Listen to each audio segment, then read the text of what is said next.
Hey everybody, I'm Dan Thibeault, and this is my new monthly podcast series, 15 Minutes Of. I believe the world is a great place, with good people doing awesome things. I'm also very interested in the people I meet. I've crossed paths with so many that are living such interesting lives, I want to share their stories. These are everyday people, but with uncommon vocations and work lives. People like makers, artists, educators, land workers, and other creators that love what they do and make an impact on those around them. I hope to learn things about life and my own creativity from these people, and I bet you will too. Full disclaimer, some episodes may be a bit longer than 15 minutes, so I'll let you decide if I have mistitled the show or if it's a nod to Andy Warhol's infamous quote. Come on along with me and let's get away from the noise, the drama, and the bad news. It's time to be uplifted instead. This is 15 Minutes Of.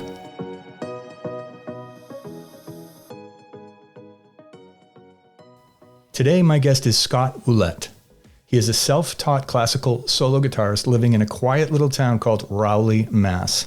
Scott first began playing the guitar at age 7, mostly strumming chords to Fleetwood Mac, Jim Croce, and the Eagles. He soon discovered the sounds of Andrei Segovia, Christopher Pokinen, and Konrad Rasanig. Not having a teacher available, he used the recordings of classical guitarists as his guide and taught himself how to read music during the process. By the age of 16, Scott was already performing professionally, graced the stage of the Palladium in New York, and performed on television.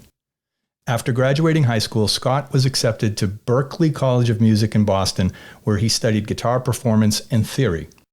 Scott would spend the next 20 years developing his compositional skills, creating teaching methods for beginner, intermediate, and advanced guitar students, as well as building his online presence through the internet. Scott currently composes modern solo guitar music for nylon string guitar. He also arranges popular music for solo guitar as well and creates videos for YouTube. His original music has been recorded by guitarists in many parts of the world. He can be found performing in local concert halls as well as smaller, more intimate venues.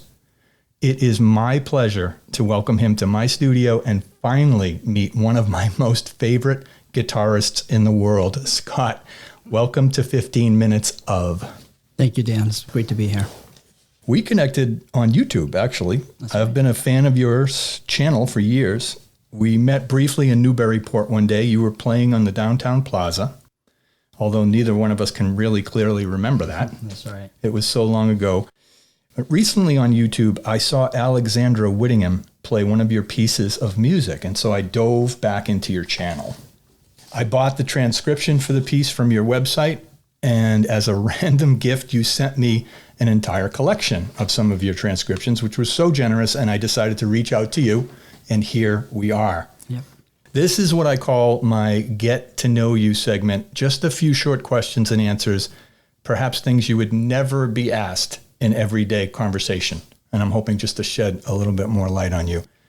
If you were to write a book, would it be fictional or non-fictional? Probably non-fictional. Why? Well, growing up, I never read a lot. I spent so much time on the guitar and reading music, that I never had time to read books. I hate to say that, but as I reached my 30s, I started thirsting for more knowledge outside of music. I gravitated towards biographies, true stories of people who have accomplished something, so I can use them as a model for my own future plans in music. So I tend to lean towards people who have something very positive to share, something they've done in real life, and to learn from it. Do you have a recurring dream, and what is it about? I think the recurring dream has been what I've been going through my whole life, is to basically share music with people all over the world. And here's the last question. Were you the kid that tied the laces of sneakers together and threw them up onto the telephone wires? Or were you the kid that had his sneakers thrown up there? Yeah, I'm the one who had them thrown up there. Me too. Yeah. But now that we're talking about those days, what was it like growing up? Can you tell me a little bit about your childhood? Yeah, it was spent listening to music. almost all the time. If I wasn't listening to music, I was riding my bike. Those two things were dominant in my life. I always heard music on the record player when I was a kid. So I found myself sitting near the player, near the speakers, just listening and absorbing the sounds and rhythms. And if the record player wasn't going on, then my mother was playing guitar at the kitchen table. And she would sing. She liked Melanie Safka from the 60s. She was at Woodstock. And sure, Melanie. Yeah, Melanie. And she sang her music all the time. And so I remember sitting at the floor, being like 5 years old, just listening to her strum. And sometimes when she'd sing these songs, I didn't know she was singing someone else's music at the time when I was so young. So I thought she was singing about her own life experiences. and I used to get sad sometimes in some of the stories she'd be singing in the song, not knowing it was someone else's song. I used to think it was her, singing about her past or whatever. So I remember I'd be sitting there feeling all these different emotions when I listened to her sing. Was it your mom who influenced you the most toward music? Yeah. I would say, yeah. Yeah, that was probably the first introduction. And she played guitar. She did, and she played. It's so funny. I had an interesting conversation with her a long time ago. She said that when she was pregnant with me, she played guitar all the time. Not so much when she was pregnant with my brother and sister. And so having that guitar on her, strumming all the time, I think that connection started long time ago. Yeah. Maybe the sound waves were coming through. Something. Between me and my brother and sister, I was the one who ended up having a career in music. That's so interesting. Yeah. When did you know that you wanted to make a career in music and the guitar? And what were you doing before you fully took that dive? I was probably my preteens, and I was at the point where I was very proficient on the guitar. I knew that I wanted to be the best guitarist I could be, but I just had a natural urge to want to do more than that.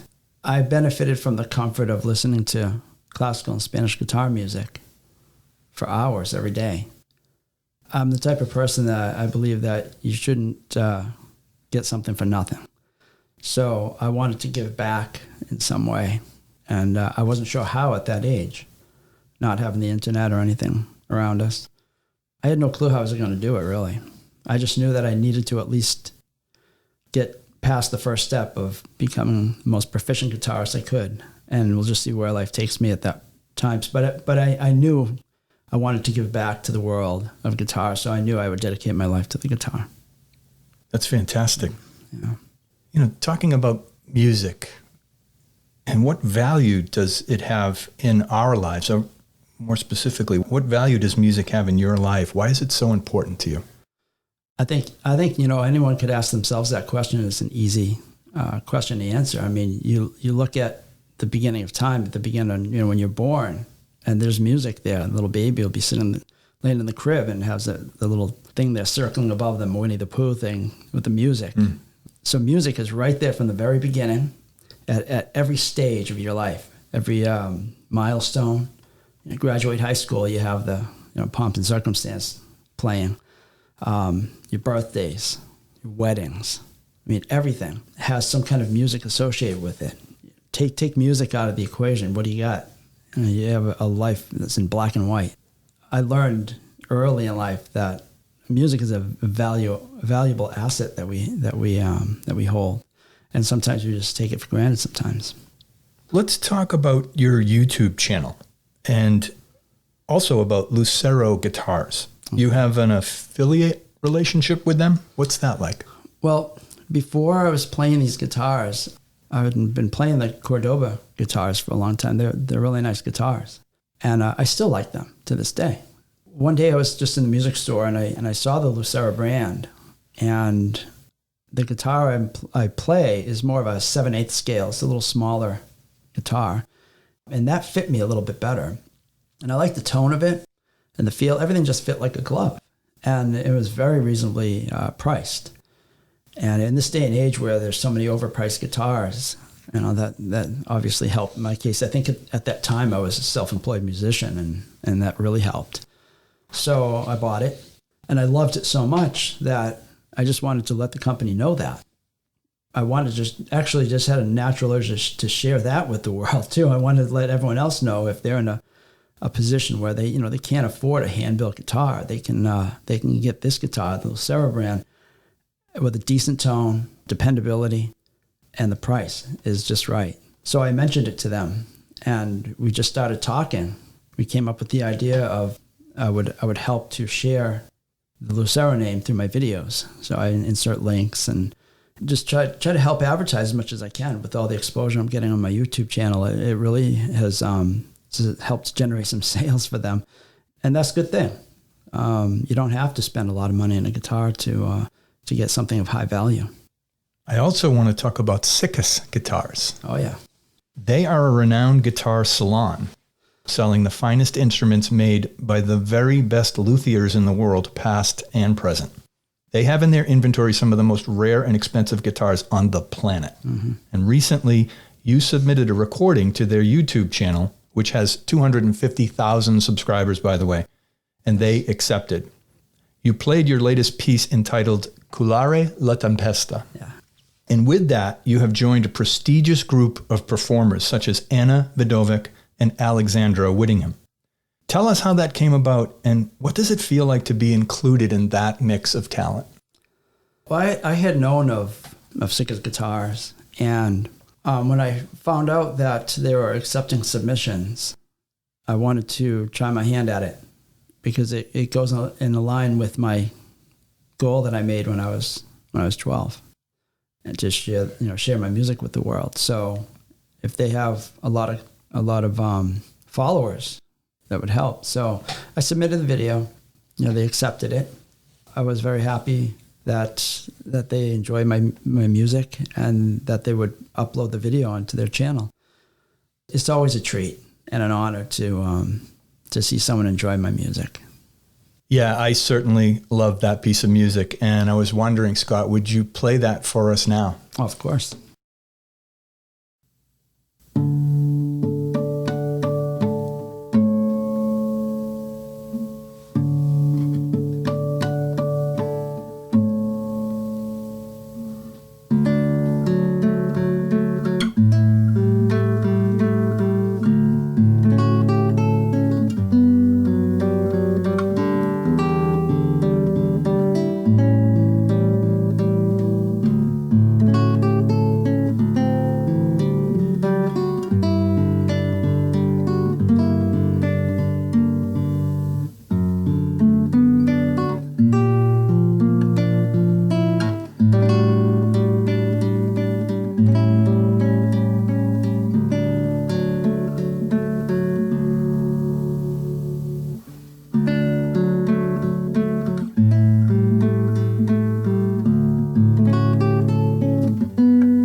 I love music that returns to the tonic. Mm-hmm. And the way the ascending and descending lines in that piece lead to the resolved are so deftly written and played. It's a masterful piece of music, Scott. What inspired you to write that piece? It's so beautiful. First of all, thank you, Dan. I appreciate that. Yeah, it was written around 2010, and it was a Sunday morning, and I was playing a piece in the drop D tuning originally that morning, and I was sitting near my window and looked out at the sky and noticed it was getting really dark. It had to have been about maybe 8 a.m, and the sky was already getting very, very black, and I was just waiting for the storm to come. But there was no rain. It was one of those storms where it wouldn't rain. It just held off, and you could see the trees blowing and getting very windy. It was a very eerie feeling. And for some reason, I played the intro as if I had already written it. I just started playing it, like just composing it right there on the spot, as if the song was just pre-programmed in my head. It was the craziest thing. It rarely ever happens like that. Usually more thoughts put into a song when I write it. But I was just started composing it on the spot like that, almost note for note. Why is it a lullaby? Basically to lull the storm away. I'm not a big fan of storms. As a cyclist, I love the outdoors, riding on the bike. So a rainy day means no day on the bike. But that's the physical world. Is that a metaphor for you? No. Storm? No, not at all. Basically, I enjoy my weekends when I cycle, and I was hoping to ride that day.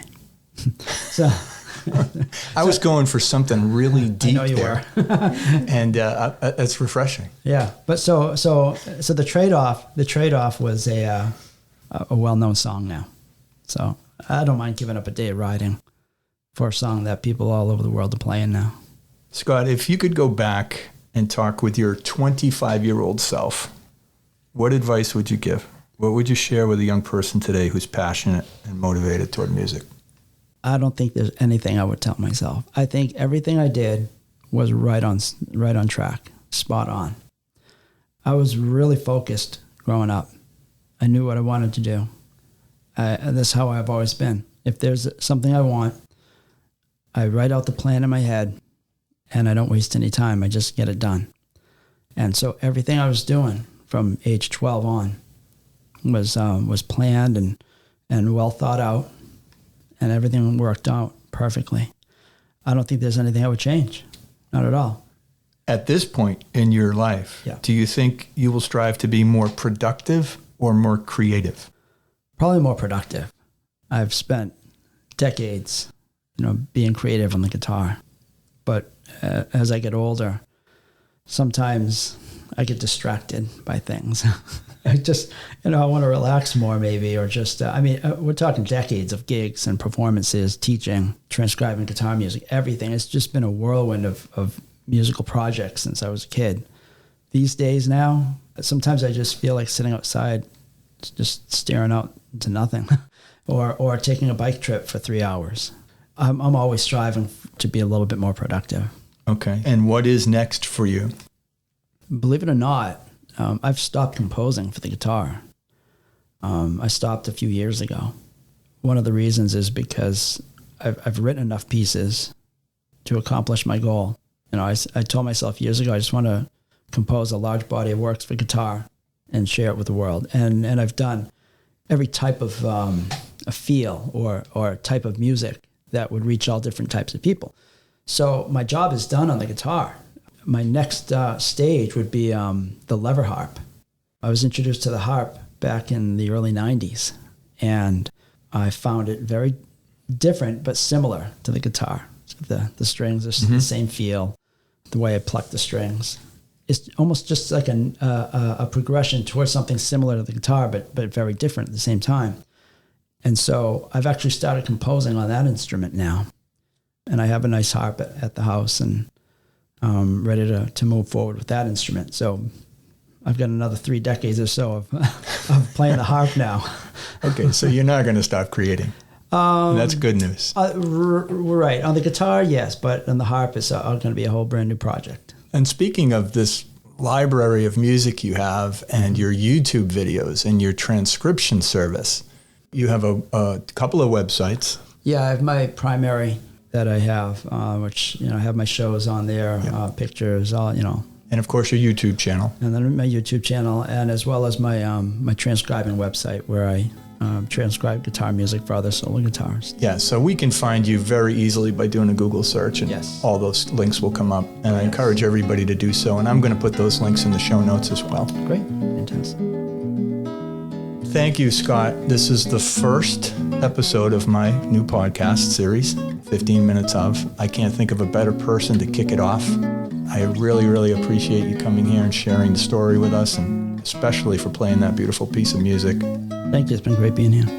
I learned a lot in this interview with Scott about the creative force and what drives people.